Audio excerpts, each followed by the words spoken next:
Salut à toutes et à tous, c'est reparti pour une nouvelle vidéo. Vous êtes sur la chaîne de Tony Scarface et aujourd'hui je vais vous faire ma dernière vidéo de cette année 2016. Et oui, c'est déjà la fin de l'année, c'est fou ce que ça passe vite, putain.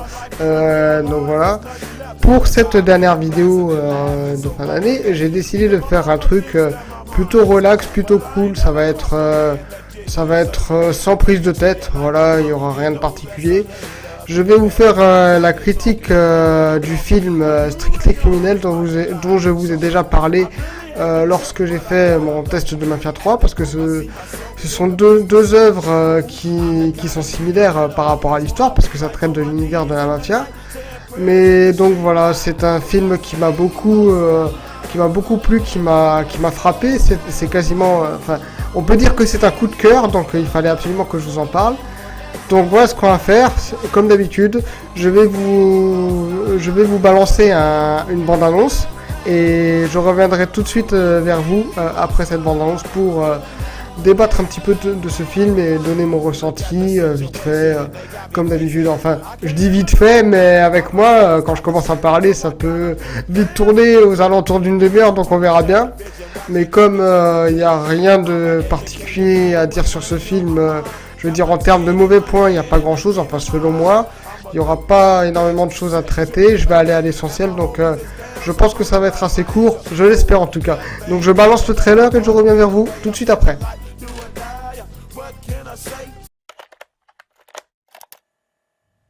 Je veux savoir tout ce que vous savez sur le gang de Winter Hill. Et tout particulièrement, tout ce que vous savez sur votre ancien chef, qui est à présent en fuite, James Whitey Bulger. Bon, allons-y. Au départ, Jim, c'était qu'un petit caïd du coin. Il est très intelligent, très discipliné. Colle-moi une. Arrête. Mais colle-moi une bonne. Parce que si je me relève, t'es mort. Et d'un seul coup, le voilà qui devient un gros bonnet. Vous savez pourquoi?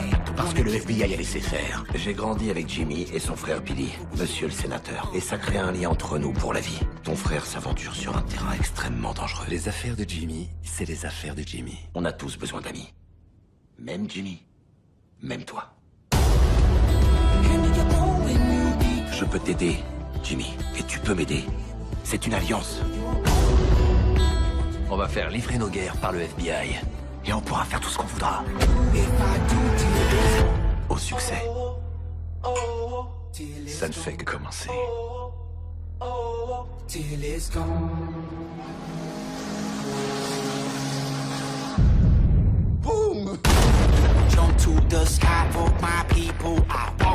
Ils se servent de nous. Ils ridiculisent le FBI. On est trop mouillés. Et il le sait. Dieu nous protège. Pourquoi personne n'a encore coincé Whitey Bulger? Il semble être impliqué dans chaque crime commis en ville et le FBI continue à le déclarer clean. Et il a fait quoi, Bulger? Il a fait quoi? Il a tout fait.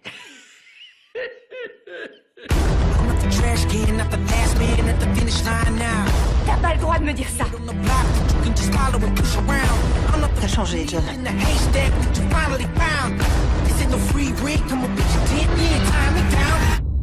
S'il me donne sa parole, il la tiendra.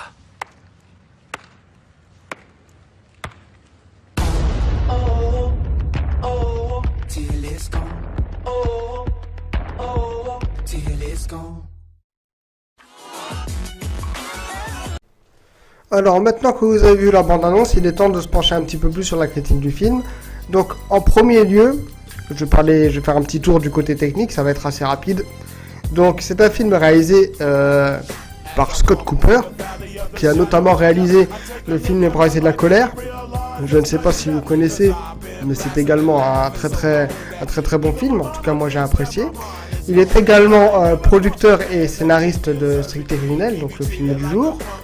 Au niveau du casting, bon, je vais vous citer les grandes lignes, hein, je vais pas vous dire tous les acteurs parce que sinon ce serait trop long. Je vais vraiment vous citer les principaux et les noms les plus connus. Donc en premier lieu, dans le rôle principal, on retrouve Johnny Depp. Ensuite, on retrouve Joel Edgerton, Rory Cochrane et Adam Scott. Donc je vais faire une petite parenthèse sur Johnny Depp. Faut savoir qu'en règle générale, je n'aime pas cet acteur. Je n'ai rien contre l'être humain en général, qu'on soit bien d'accord, je n'ai absolument rien contre Johnny Depp, mais je trouve que en tant qu'acteur, il dégage pas grand chose. Voilà, je trouve qu'il dégage rien. En tout cas, c'est mon ressenti personnel. Je trouve qu'il a pas de prestance à l'écran, qu'il a pas de charisme. J'ai notamment vu Pirates des Caraïbes 2, j'ai vu Charlie à la chocolaterie, un film avec lequel je me suis bien fait chier, un bon film pour mioche tout pourri. Donc voilà, Johnny Depp en général, c'est pas du tout ma tasse de thé. Mais là, faut avouer que pour Strictly Criminel, c'est totalement l'inverse qui s'est produit. C'est-à-dire que l'acteur, il a une prestance à l'écran, il a du charisme, et le personnage principal, donc James Whitey Bulger, qui est donc interprété par Johnny Depp, et le personnage est très très bien écrit et très très bien mis en avant. Voilà, ce qui fait que dans ce film-là, j'arrive beaucoup mieux à digérer Johnny Depp, on va dire. Au niveau du reste du casting, je peux vous toucher un petit mot sur l'acteur Rory Cochrane. Donc, c'est un acteur de série. Il a notamment participé à 2 saisons des Experts Miami. Donc voilà, c'est rien de bien particulier. Et voilà ce que je peux vous dire sur les acteurs. Au niveau de l'histoire, il faut savoir que c'est un film biopic, donc un film tiré d'une histoire vraie. Ça raconte l'histoire de James Whitey Bulger, surnommé Jimmy. Et ça va raconter son ascension au niveau de la pègre, de la mafia irlandaise, de la fin des années 70 jusqu'à fin 80, si je me souviens bien. Donc on peut compter 10 ans pendant cette ascension. Donc voilà. Au niveau du scénario, c'est un scénario qu'on a vu et revu dans la plupart des biopics. Je pense notamment au film Les Affranchis. C'est à peu près le même cheminement au niveau de l'histoire. Par contre, ce que j'ai apprécié dans ce scénario, c'est la manière dont c'est raconté et la manière dont c'est structuré. Souvenez-vous, quand j'ai fait mon test de Mafia 3, je vous ai souvent fait le parallèle avec le film Strictly Criminel. Je trouvais que la manière de raconter l'histoire était très similaire, et ben là, c'est exactement le cas. Souvenez-vous que pour le jeu Mafia 3, l'histoire du jeu était racontée avec des flashbacks et des interviews, et ben là, c'est totalement pareil. C'est-à-dire qu'on a des flashbacks, et on a des interrogatoires, c'est-à-dire, vous verrez même au début de la bande-annonce, il y a un agent du FBI qui va interroger un suspect pour avoir des informations sur le personnage de James Whitey Bulger. Et ça va être raconté comme ça. D'un côté, on va avoir l'interrogatoire, et après, on va avoir une scène qui suit, qui va raconter l'événement sous forme de flashback. Donc voilà comment se raconte l'histoire. Au début de l'histoire, faut savoir que James Whitey Bulger avec son groupe, c'est plus des petites frappes, des petits dealers de rien du tout qui font des petits business bien sûr illégal, mais rien de très important au niveau de l'échelle de la criminalité. Et au fur et à mesure que l'histoire va avancer, le gang va grimper.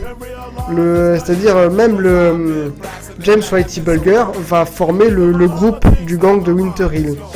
Et ce gang va grandir et gravir les échelons au fur et à mesure que va avancer le film.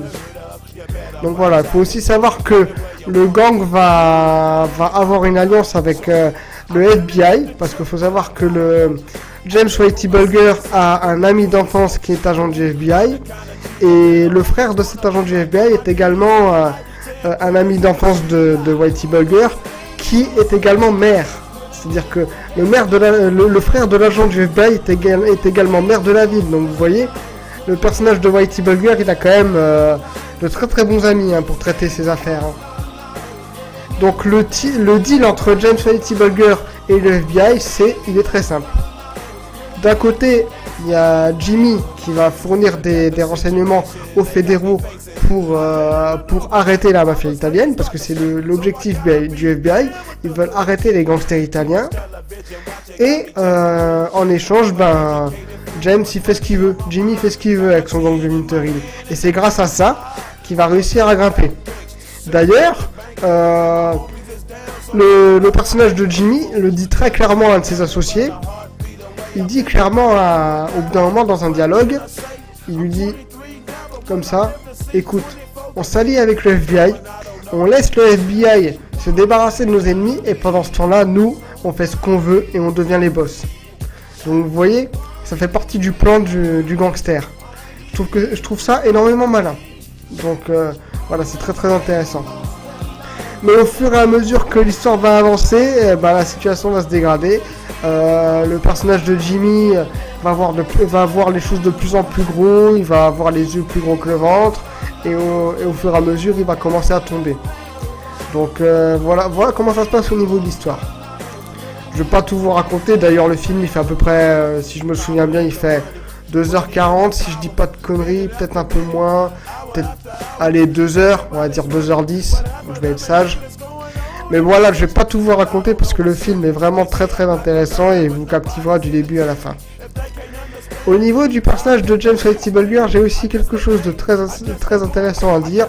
C'est que c'est un personnage qui est froid, ambitieux, calculateur et surtout qui déteste les balances et qui ne fait confiance à personne. Même à ses amis, il ne fait confiance en personne.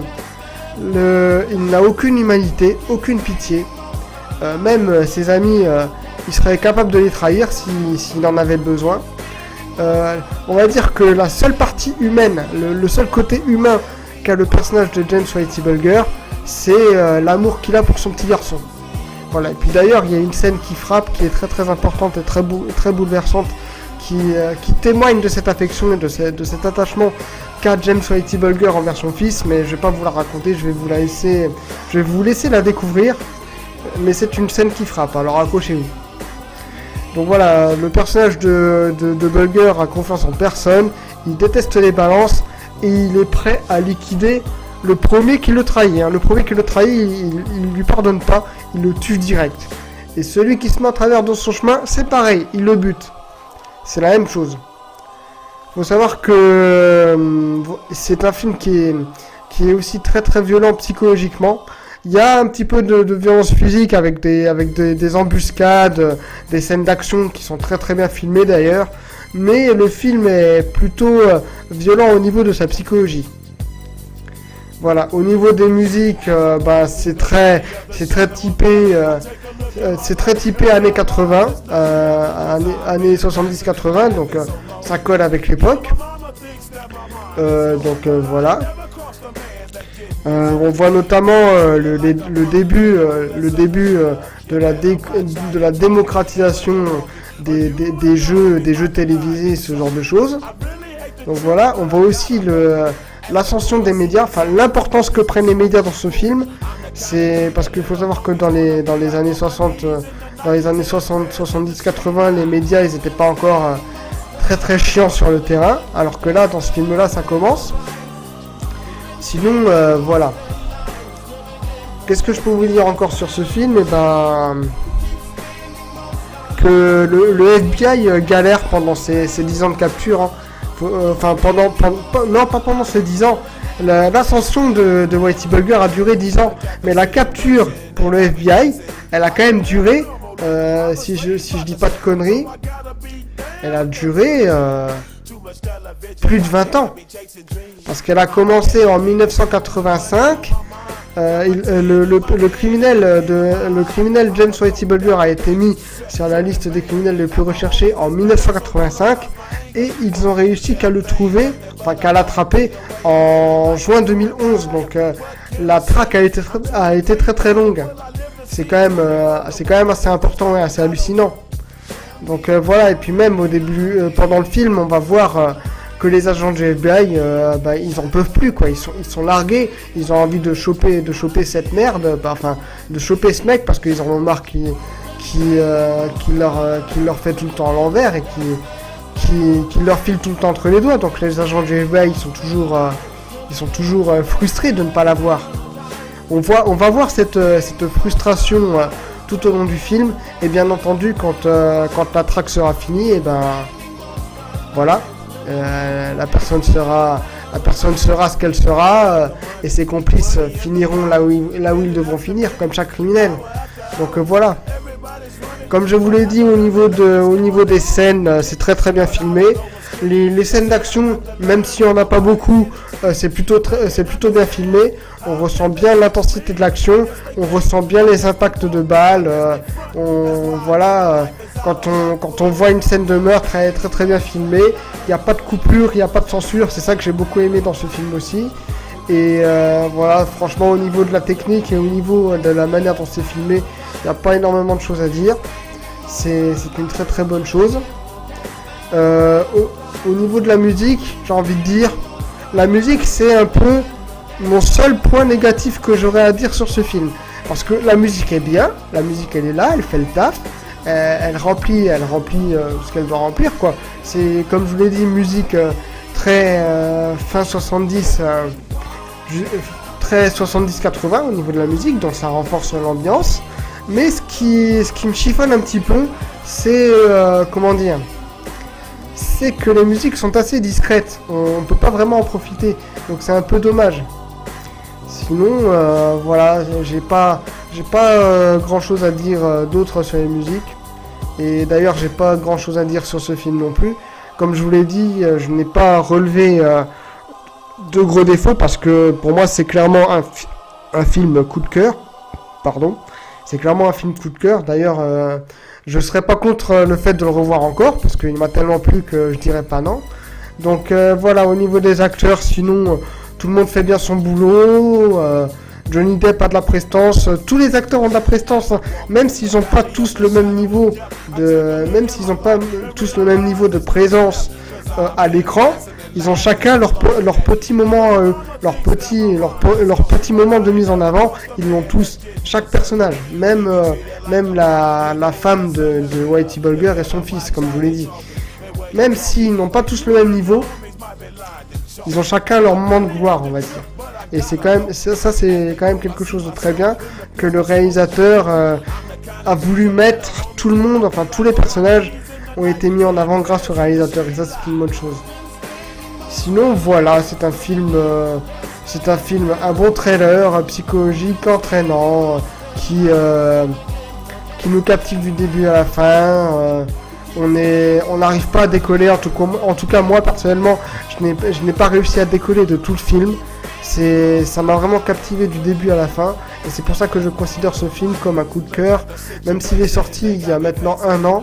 Il est sorti, si je me souviens bien, le 28 novembre 2015, donc ça fait un bon petit moment. C'est assez dommage aussi que ce film n'a pas eu un très grand succès, parce que si je regarde les chiffres, il a eu un budget de 52 millions de dollars, et il en a rapporté au box-office mondial que 99 millions. Donc le film arrive à peine à rentabiliser son budget. C'est un petit peu limite et c'est dommage. Mais bon, je pense que c'est dû au fait que ce soit un film biopic et les gens n'accrochent pas vraiment à ce genre de film, et le fait que ça traite du sujet des gangsters, je pense que ça touche pas énormément de gens non plus. Mais en tout cas, ce film m'a beaucoup plu au niveau de l'histoire, au niveau de ses acteurs, au niveau de l'action.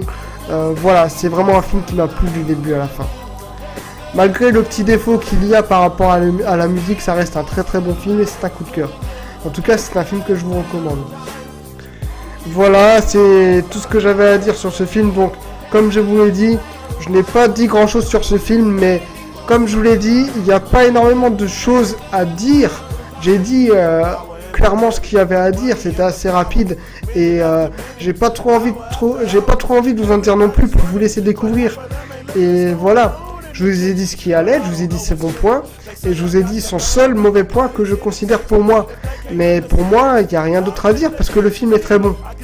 Si le film avait des petits soucis, la vidéo aurait duré encore plus longtemps, mais voilà, la critique de film aura duré que 15 minutes. Voilà, c'est comme ça.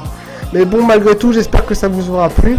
Désolé si j'ai un petit peu bafouillé et si mes explications n'étaient pas très claires. Faut savoir que je suis pas encore tout à fait remis de ma formation, hein, parce que j'ai eu une formation très longue sur Chaumont hier. J'ai eu une très très grosse journée, hein, donc je vais pas rentrer dans les détails là-dessus, ça vous intéresse pas. Ceux qui sont au courant le savent. Donc maintenant je vais aller me coucher parce que je suis encore très très épuisé. Je vais juste faire un petit bilan de cette fin d'année 2016 vite fait aussi. Donc c'est une année qui m'a énormément plu. en tant que youtubeur, en tant que joueur et même en tant que critique amateur de cinéma, hein, parce qu'il faut savoir que les critiques ciné Andy, je les ai lancés comme ça en février 2016, donc en début d'année. Je n'étais pas du tout sûr que la formule prenne, mais j'ai eu de très très bons retours et ça me fait énormément plaisir. C'est pour ça que je continue. Donc voilà, je tenais à vous en remercier. Je pensais pas que ça allait prendre autant, mais finalement ça a pris. Sinon au niveau des jeux, on a eu énormément beaucoup de jeux très très intéressants. On a eu entre autres, là on a eu dernièrement on a eu Final Fantasy XV, on a eu The Division qui était au début très très alléchant et au fil du temps on s'en lasse. Dédicace à Yannick, hein. Dédicace à Yannick, qui sait pourquoi je dis ça. On a eu Uncharted 4 qui était très très bien, c'était le jeu qui faisait ressortir les tripes de la PS4. On a eu quoi encore? On a eu au niveau des jeux indés, on a eu The Bunker qui était très intéressant. Il y a eu Mafia 3 qui était malgré tout une déception, mais bon, je l'ai quand même fait. Voilà, on a eu différents jeux qui étaient très intéressants. Et j'ai fait pas mal de tests qui ont plutôt satisfait la plupart de mes abonnés, donc je vous en remercie. D'ailleurs, à ce niveau-là, je tenais aussi à vous remercier d'avoir été nombreux à rejoindre ma chaîne, parce qu'il faut savoir que maintenant j'ai atteint les 113 abonnés, donc voilà, c'est quand même quelque chose de très très important pour moi, donc merci. Et il faut aussi savoir que sur Twitter ça commence à décoller aussi, je me rapproche des 50 followers, donc je vous remercie de me faire confiance, ça me fait très très plaisir, et ça me fait très très plaisir aussi d'échanger avec vous et de lier des liens humains et amicaux. Ça, c'est vraiment quelque chose qui me touche énormément et c'est quelque chose qui me tient à cœur surtout. J'ai passé une très très bonne année aussi grâce aux Share Players. Faut pas les oublier, je les oublie jamais, mes potes, hein, c'est vraiment mes grands frères. Donc Yannick, Roman, je tenais, encore une fois, je le redis, je tenais à vous remercier de m'avoir accueilli au sein de l'équipe, même si ça n'a pas duré très longtemps, en tout cas en tant que membre de l'équipe à part entière. Ça n'a pas duré très très longtemps. Bon, vous avez eu vos raisons. Ce sont des raisons très très compréhensibles. Y a pas de souci là-dessus. Mais malgré tout, je vous remercie de m'avoir donné cette chance. Je vous remercie de m'avoir donné la chance d'intégrer cette équipe avec les autres. Donc je pense notamment à Flo, à Kix, à Adam, à Romain. Voilà, je vous remercie pour ça. Vous avez permis de bien nous exprimer sur le jeu vidéo, dans la joie et la bonne humeur, et grâce à ça, ça a renforcé nos liens, donc c'est quelque chose qui me touche énormément. Et c'est aussi grâce à ça que je décolle tout doucement sur Twitter, et c'est aussi grâce à ça que j'ai dépassé les 100 abonnés. Donc grâce à votre accueil, j'évolue tous les jours un peu plus, et ça c'est grâce à vous. Je vous en serai toujours éternellement reconnaissant pour ça. Et voilà, vous êtes mes potes, vous êtes mes amis. Je vous considère comme des grands frères, et voilà, je vous en remercie. Si vous avez besoin de moi, si vous avez besoin de parler, que ce soit dans le jeu vidéo ou même si vous avez besoin de vous confier à moi, il n'y a pas de souci. Je suis là, je sais écouter, il n'y a pas de problème. Donc voilà, je vous remercie les gars, je vous adore. Je tenais aussi à passer un petit coucou donc à JB. Donc JB, ça fait plaisir de discuter avec toi, t'es vraiment quelqu'un de bien, de très intéressant, de très sympathique. Je pense notamment aussi à Chris qui me soutient. Je pense aussi à Pascal. Donc Pascal, dédicace à toi aussi. Hein, c'est un petit peu grâce à toi, c'est un petit peu avec toi que je partage ma passion pour la PS Vita. Donc c'est très très intéressant et très très agréable aussi. Je peux citer également, il y a qui encore, Gladiateur. C'est très très intéressant de discuter avec lui, très très sympa aussi. Et donc voilà, il y a énormément de gens à citer, mais je peux pas tous le faire parce que la liste elle est énormément longue. Donc j'ai passé une très très bonne année avec vous, et j'espère faire encore mieux pour 2017, parce qu'on aura une année chargée en jeux vidéo et aussi en film. En jeux vidéo, rien qu'au début d'année, il y a déjà 3 jeux qui vont m'intéresser. Hitman en saison complète, Resident Evil 7 et... il y avait quoi encore? Il y avait un troisième jeu. C'était Yakuza 0. Et Yakuza 0, je vais le savourer parce que moi j'adore la culture japonaise et surtout encore que ça parle de mafia, donc je vais savourer ce jeu. Donc voilà. Voilà pour mon petit bilan. J'espère que cette vidéo vous aura plu. Et vraiment, un grand merci à vous tous. Et merci, merci aux chers players. Hein, merci Yannick, merci Roman. Je vous adore les mecs. Et j'espère vous retrouver pour de prochaines émissions ensemble. Allez, je vous embrasse. Bisous. A plus et passez de bonnes fêtes. Et de toute façon, Yannick, Roman, on se retrouve encore pour les dernières émissions de Chers Players. Hein. Je serai là, vous en faites pas. Hein. Allez, tchuss. Et pour faire plaisir à Yannick, j'espère que j'aurai encore assez de voix. Ouloulou. Allez, tchuss.